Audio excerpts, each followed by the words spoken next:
Ya, saya disuruh direhabilitasi mental karena saya mendukung Israel. Negara kita punya namanya BNPT, Badan Nasional Penanggulangan Teroris. Orang-orang yang setuju pada terorisme itu harus dideradikalisasi. Untuk mbak-mbak ini, saya jamin kalau mbak ini ke Israel, terus terjadi perang antara Iran dan Israel lagi, kemudian mereka ngumpet di bunker, ini nggak akan diajak masuk bunker nih.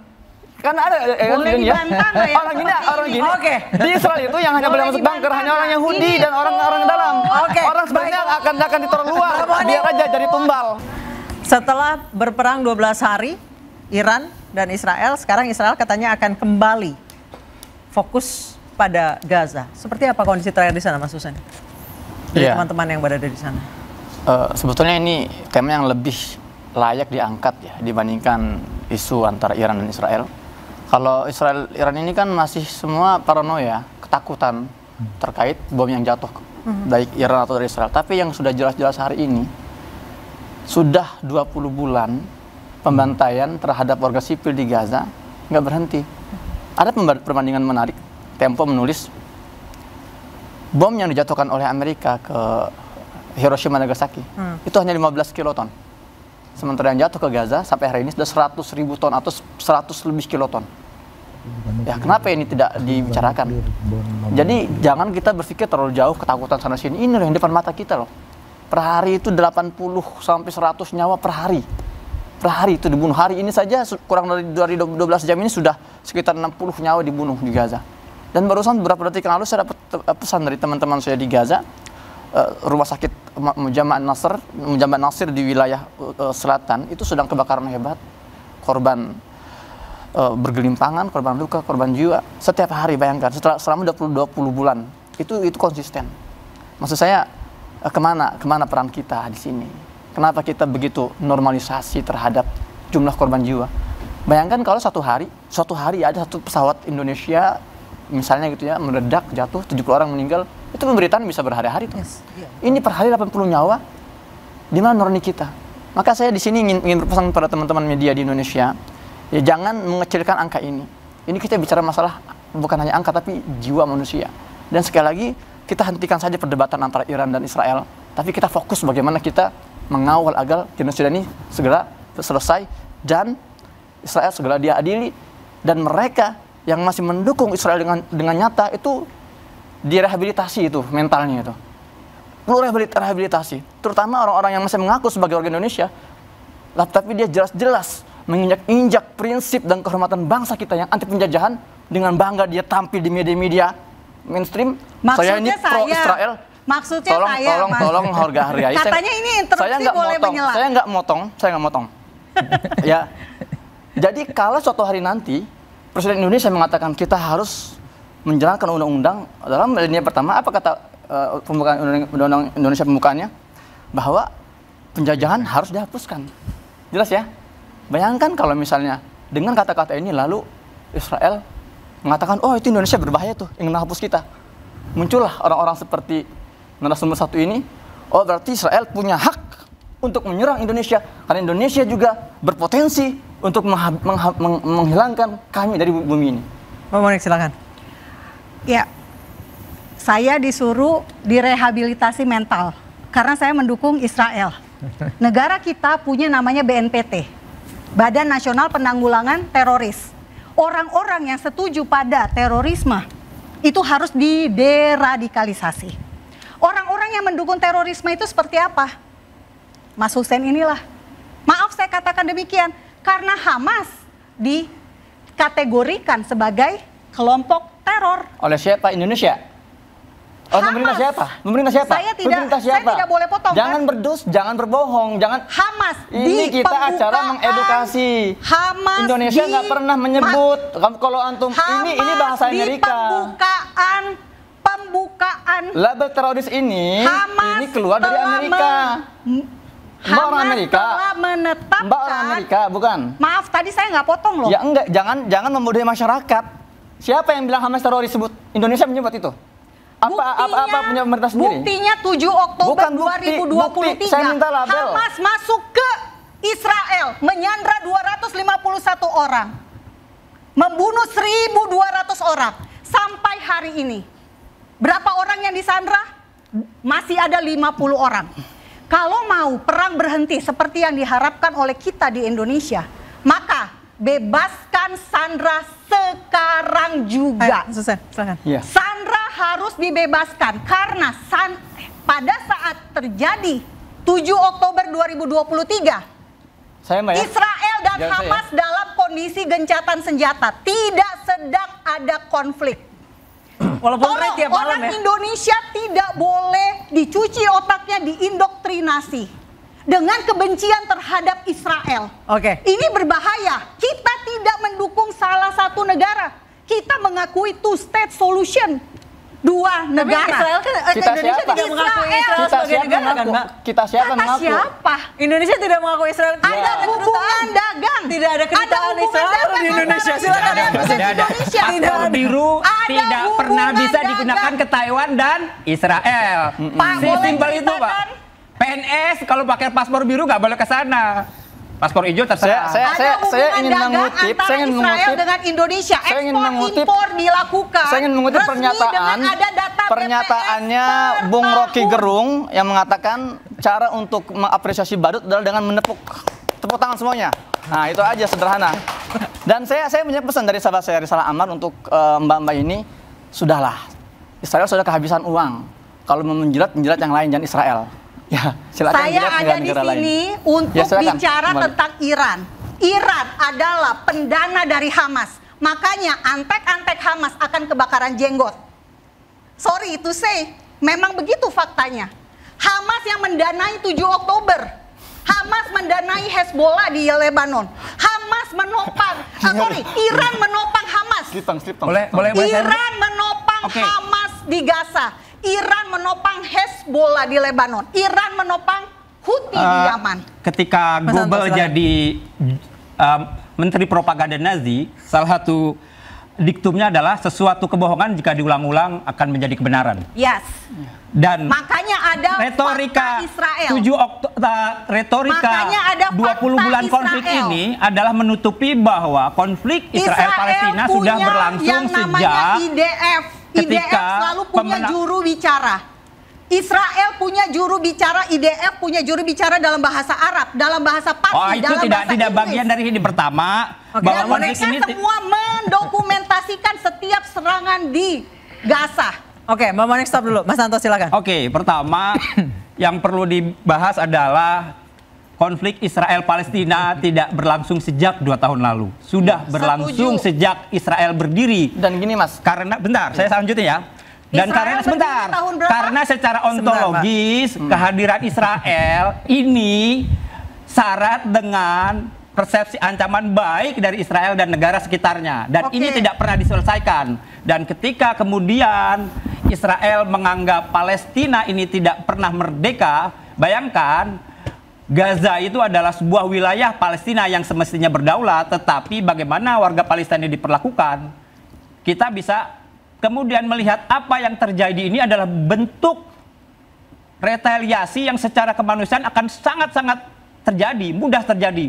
Sehingga jika disederhanakan tentang jumlah sandera ketika ini, justru saya sangat miris ketika angka-angka itu dipamerkan, tapi kita tidak bisa melihat seorang anak yang terbakar, semua itu korban. Dan kenapa ini diteruskan? Ketika ditawarkan ceasefire dan masalah diselesaikan, tidak diseriusin. Diambil, Pak. Tidak. Diambil. Tidak ada. Ibu bisa lihat dan ini Bagaimana kemudian dan caranya? terus berlangsung. Ketika konflik di Gaza sudah terus semakin, bayangin orang antri makanan ditembak, kemudian terjadi Gencatan konflik senjata Iran. sudah terjadi Tidak, beberapa Bu. kali, November, Tidak ada niatan Israel untuk kemudian ini kita bisa baca. Silakan dicek, Bu. Ibu selalu menyebut angka-angka yang sebenarnya saya tahu itu narasi dari siapa. Oke. Bentuknya, Faktanya- platformnya SOP-nya ketahuan sekali, Bu. faktanya Mas, Iya. di Israel sendiri itu ribuan pemukim ilegal Yahudi melakukan demo setiap hari itu.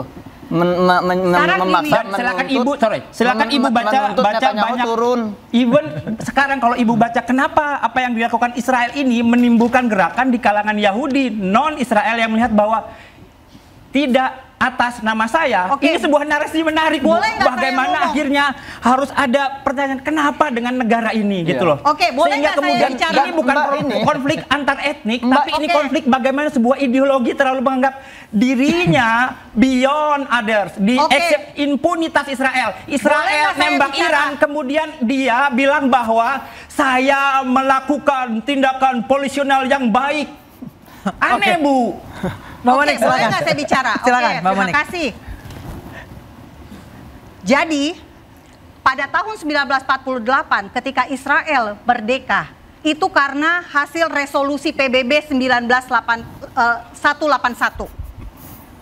33 negara Arab menolak pembagian tanah menjadi Arab Palestina dan Yahudi Palestina. Orang Yahudi Palestina menerima.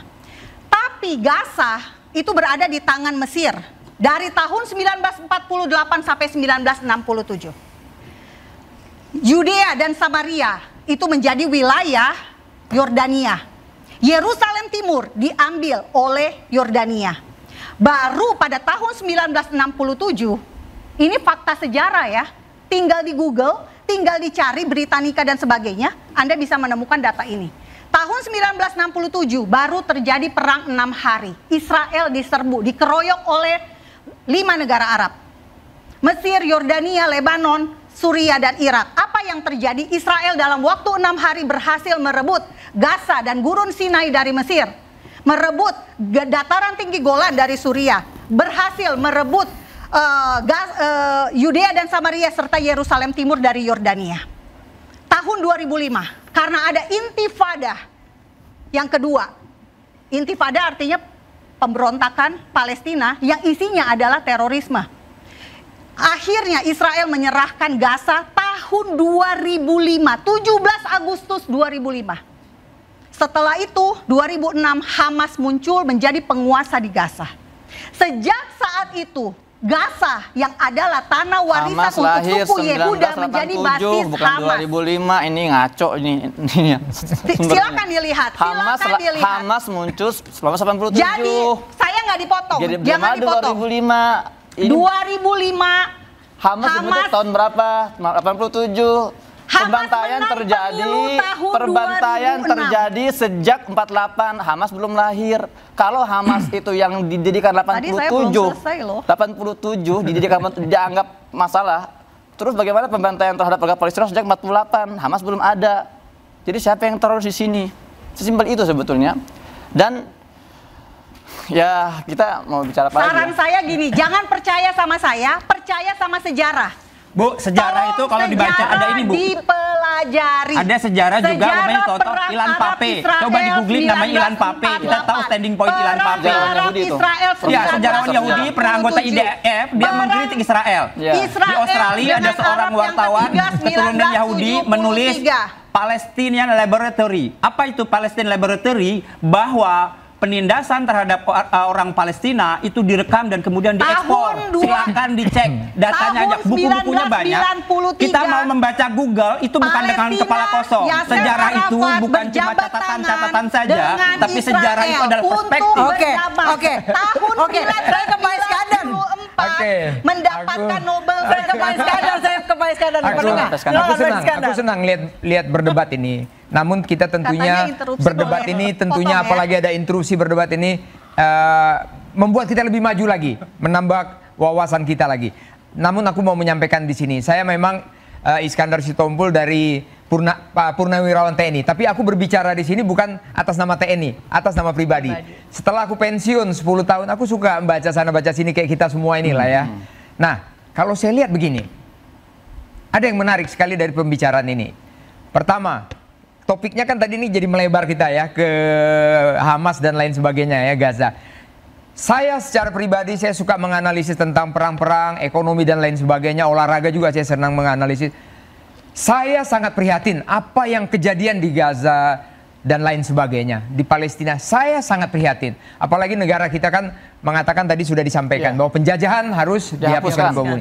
Saya sangat sepakat tentang itu. Namun juga saya sepakat dengan Mbak Noni di sini. Monik. Mbak Monik di sini, maaf Mbak Monik kan harus nasi kuning dulu nih Mbak Monik ya. Namun di sini kita biarkanlah mereka di sana nanti negara-negara yang lain yang menyelesaikan itu semuanya. Kita tetap prihatin. Mari kita membangun negara kita ini. Alangkah indahnya kalau bapak-bapak semuanya ini membangun negara kita yang indah ini. Kenapa saya katakan begitu? Kita suka membantu di sana di sini, itu benar. Tapi alangkah indahnya kita juga membantulah negara-negara kita yang ada di sini. Bukan masih banyak negara-negara atau masyarakat kita yang miskin di sini. Alangkah indahnya kalau kita saling bantu-membantu. It's okay di sana, tapi mari kita juga membicarakan negara kita ini supaya negara kita ini maju. Misalnya apa saya katakan? Negara kita ini begitu hebat. Tapi apakah ada yang berani mengatakan bagaimana korupsi itu supaya dihukum mati? Misalnya tanda petik ini ya saya ya. Apakah ada yang berani mengatakan begitu?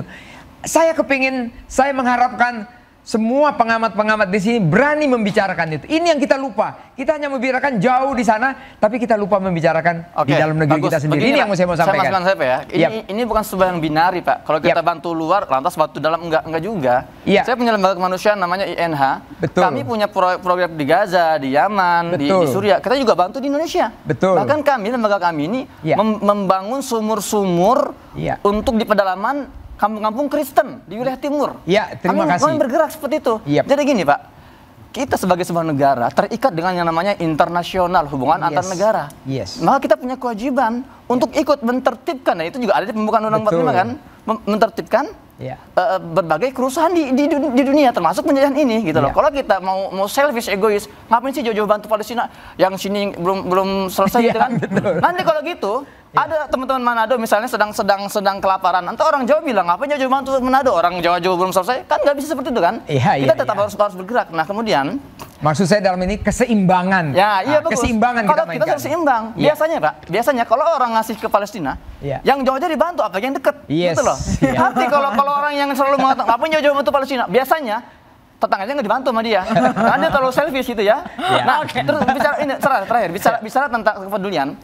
Awal-awal Indonesia merdeka tahun 48 49, ada seorang diplomat Indonesia namanya Muhammad Zain Hasan. Dalam bukunya dia menulis apa? Saya punya sahabat namanya Muhammad Thohir Ali, orang Palestina, miliarder. Dia tuh saudagar minyak zaitun dan dia jurnalis kawakan. Suatu hari kata Muhammad Zain Hasan, orang Palestina ini membawa saya ke sebuah bank di Mesir namanya Bank Arabia. Sampai di bank, ini miliarder ini menguras semua hartanya. Lalu diserahkan ke Muhammad Zain Hasan. Apa dia bilang? Wahai saudaraku, ini semua hartaku terimalah untuk membantu perjuangan Indonesia.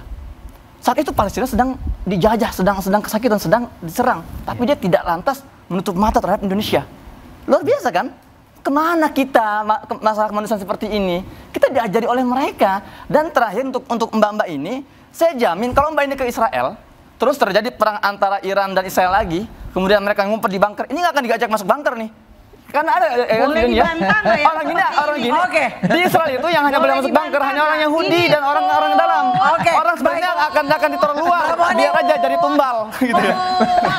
Mbak Monik, Mas Hussein, kita break dulu, interupsi akan kembali usai jeda.